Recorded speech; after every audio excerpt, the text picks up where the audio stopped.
Happy Homebrew Wednesday. I'm here in my bedroom, for lack of a better, well, it is my bedroom. It's a bit of a weird afternoon. See if you can have a look at this sky at the window.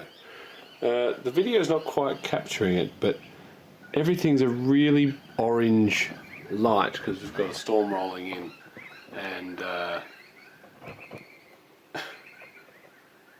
yeah, it's a cool light. Anyway, so what's been happening? First of all, we need a beer, and I'm going to have one from Swamphen's Brewing. This is Hoppage of the Dead American IPA. Now, John sent these over a couple of weeks ago, and I reviewed one live already, which you can see up there. Up there, I always forget because I turn the camera around. Anyway, I'll put a link up there, and that was very nice. And he also sent me a smoked orange one. I can't remember what it is. Anyway, hang on, I've got notes here. Let's see that. So, Hoppage of the Dead. Hops for Nelson Sauvin as bittering. Now, Nelson Sauvin, that can be quite harsh. I'll be interested to see what happens. Centennial, Galaxy, Citra Amarillo at hop stand, dry hop with Galaxy, Citra Amarillo, and Nelson Sauvin. Sounds good to me. The other beer was can't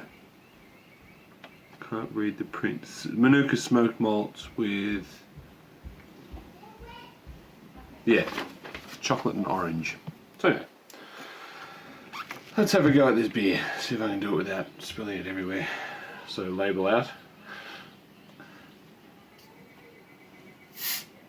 Nice bit of carbonation. Yeah, it's been well behaved. This has been in the fridge for a couple of weeks. It's probably still a bit cold. Oh, I can smell hops from here. Lovely. I don't know what percent this is. Probably says in the notes. This is... oh, it doesn't say. I don't think it says on the label either.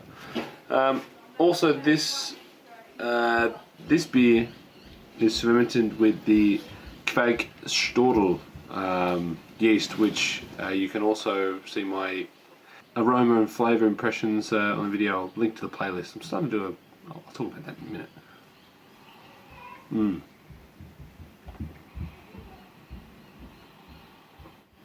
Nice amount of hops there.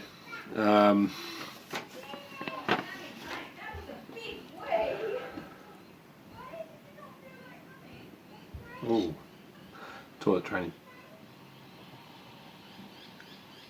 What do we got? I'm getting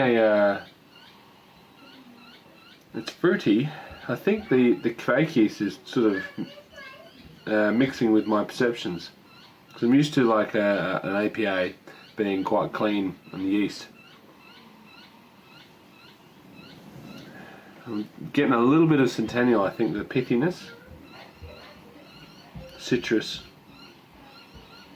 And a bit of that cidery funk that I mentioned. I'm going to dive in.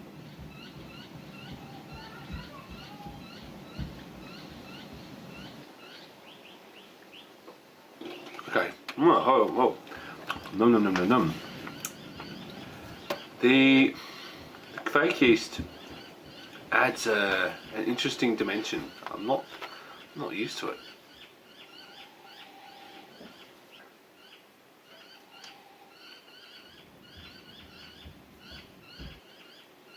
Oh, it's very nice. I'm a bit befuddled about my normal.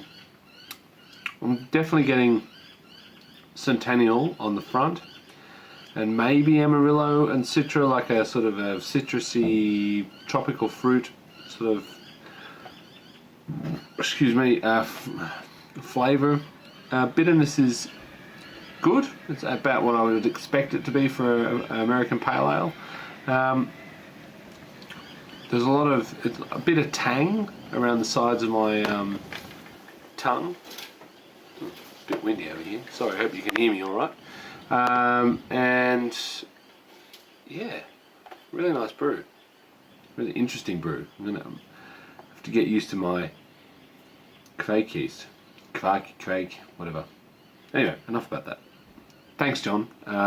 Really enjoying your beers. I'm looking forward to the Manuka Choc Orange. It's my final beer of yours to try.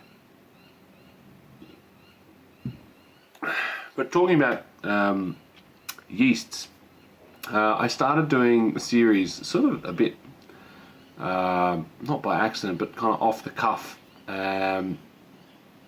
and yeah, about my perceptions of yeast starters. I mean, I did a Homebrew Wednesday a couple of videos ago about, you know, tasting your yeast starters, and I found it interesting, the different flavors you got. And I did a short video on my USO5 starter, which I did as a result of the video I did, just mainly for my own cataloguing of flavors and impressions. But I thought that others might find it interesting too, so I'll whack a link to the playlist, and that'll grow over time. I've got a couple of yeasts that I'm going to add to there, and including, I think I've got some SO4.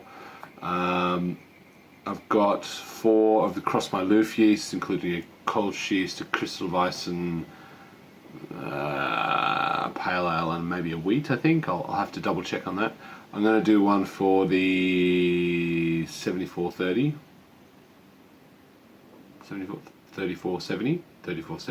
Safal yeast, and basically anything else that I get. I've got a Saison yeast, which is a bit old, but I might do a starter and see how that goes. Yeah, I thought I'd just put it out there, and if there's a yeast, if somebody else wants to jump on and send me a link to a yeast starter that you've done, and you want to, I'll add it to a playlist, so maybe this can be like a resource for homebrewers. I'm not a professional taster, and yes, you can kind of look at the descriptors online, but you know, it's I thought it might be interesting to see what people's take are. If you've got any ideas about what I should or shouldn't include, should I expand it and maybe do the same stats or conditions for the yeast? I'm kind of more thinking about, at the moment, my starters are like, I think 200 grams of DME with a litre of water. I think that comes out to about a 1040, 1035, 1040 starter, and I fermented at room temperature, which is, it fluctuates a bit, but it's around sort of 20 degrees. So it's certainly not cool, and it's certainly not temperature controlled, but you know, if you want to me to like tick off, if you have any ideas about what I should be including in terms of, should I do like a beer tasting profile, like a colour, mouthfeel, aroma, flavour, esters, I don't know, what do you think? Let me know. Yeah, so I started that, and I thought that would be cool to do. What else has been happening? I've sent off my brews for the, what was it? The 2018 Trans-Tasman Smash-Off Invitational. Coming soon. They are now in New Zealand and en route to Gladfield for judging. So that's pretty exciting. Chris from No Quarter Brewing's organised that, and we're all kind of pitching in the beers. It's going to be exciting to see what we've done already. For those who don't know, it's a little bit like, well, it's not like the UK Smash Off at all.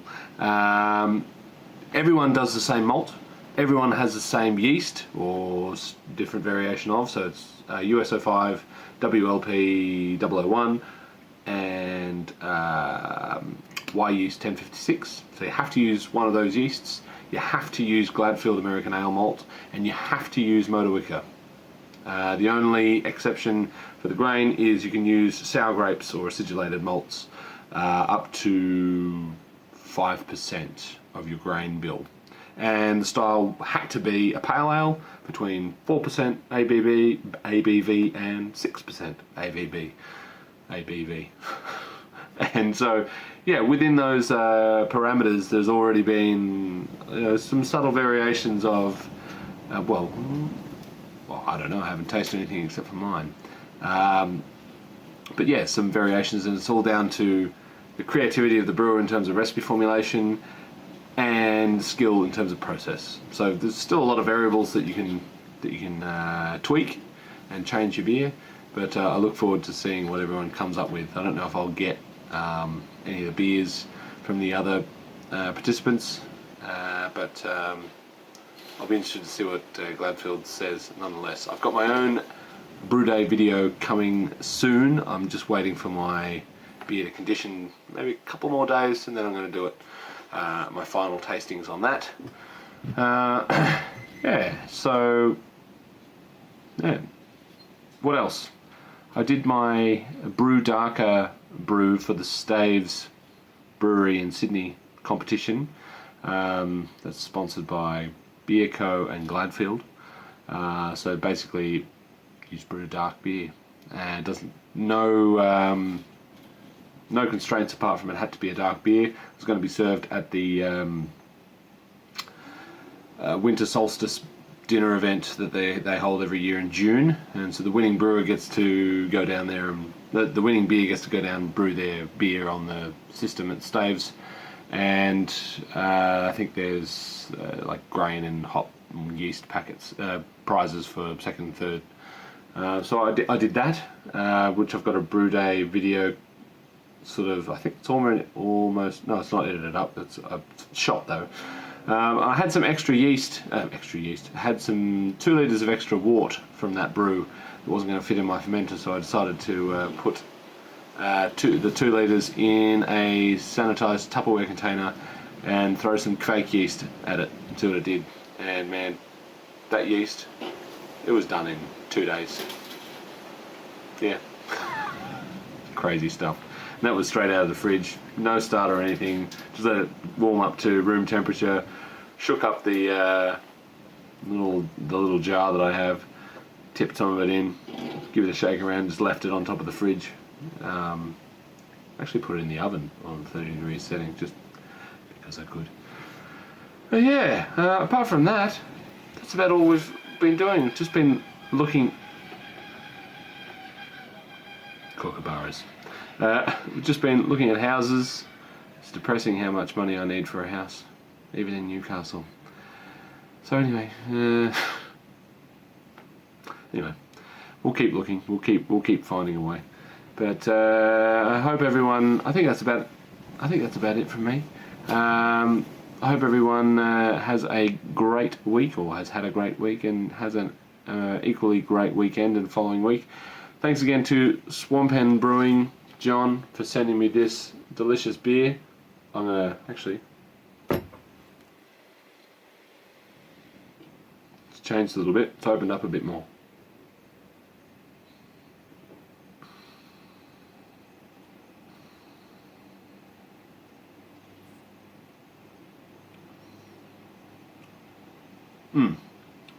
Still really nice. I think I'm definitely getting the Centennial, that pithy, grapefruity flavours, and maybe a bit of the Nelson in there as well, and just a general fruitiness. I think that, as I said, the Kveik yeast is kind of messing with my perception of the fruity esters or smells coming up. And sorry, I didn't say about the malts. American ale malt, biscuit malt, and light crystal. I assume they're Gladfield. But yeah, really nice. So cheers again, and I think I've taken up enough of your time with my waffle, and I'm going to go and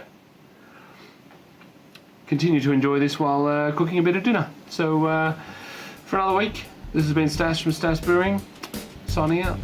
Cheers.